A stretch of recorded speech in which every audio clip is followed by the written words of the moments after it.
दक्षिण सोलापूर परिवर्तन आघाडी हा शब्द आम्ही नेहमी ऐकतोय. ते आमच्या प्रेक्षकांना नक्की सांगा की दक्षिण सोलापूर परिवर्तन आघाडी म्हणजे काय आणि त्याचं कार्य कसं असणार आहे. त्याचं परिवर्तन करू म्हणजे तिथं विकास झालेला आहे त्याचं परिवर्तन करू अशा अर्थाने काय परिवर्तन करणार आहात जर तुम्हाला याच्यामध्ये यश लाभलं तर. काय विकास झाला आहे ते म्हणतात की आम्ही विकासाच्या कामावर निवडून येऊ. काय सांगा तुम्ही. पण आत्ता गेल्या 8 दिवसापासून तो तुमचं प्रचाराचा जो झंझावात आहे आणि तुम्ही लोकांपर्यंत पोहोचताय, लोकांचा तुम्हाला कसा रिस्पॉन्स आहे. प्रस्थापित आणि विस्थापित यांच्या विरोधात एक गट तयार केला. अच्छा. या गटामध्ये आमचं असं ठरलं की यांना सोडून कुणीतरी एक उमेदवार असावा, आपण एकत्रित येऊन त्यांच्यासोबत आपण राहावं.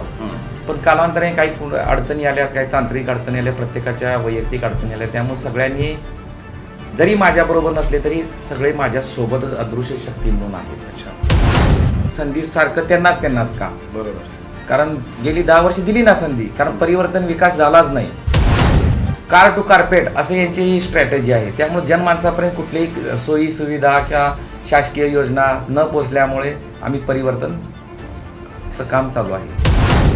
आमदाराच्या ऑफिसला गेल्यानंतर आमदाराचं असं म्हणणं असतं की त्यांच्या PA किंवा शिपायामार्फत त्यांना हाकलून दिलं जातं, अशी त्यांची अवस्था आहे. त्यामुळे लोकांचा असा उद्रेक आहे जनमानसाचा, ते नक्कीच 20 तारखेला या माध्यमातून दाखवतील मतदानाच्या रूपी. सांगायचं म्हणजे तुम्हाला आता मला वाईट वाटतं, बहुतेक बळीचा बकरा झाला आहे. कारण त्या नई जिंदगी भागात पदयात्रेला किंवा मागासवर्गीय भागात गेले, अक्षरशः लोकांना हातात हात सुद्धा देत नाहीत, कोणाला शिवूनही घेत नाहीत. आज येणारा काळ भयंकर आहे. म्हणून सर्वसामान्य मतदारांना आपल्या हवासा वाटणारा उमेदवार निवडून द्यावा. येणाऱ्या काळात तुम्हाला नक्की दिसेल की आपला माणूस आणि हक्काचा माणूस काय असतो. आणि लोकांच्या भावना एवढ्या सत्ताधाऱ्यांच्या आणि या लोकांच्या विरोधात आहेत ना, ते बोलत नाहीत. कारण गाव पातळीवर असे गटतट आहेत ना, ते फ्रंटलाईनला येत नाहीत.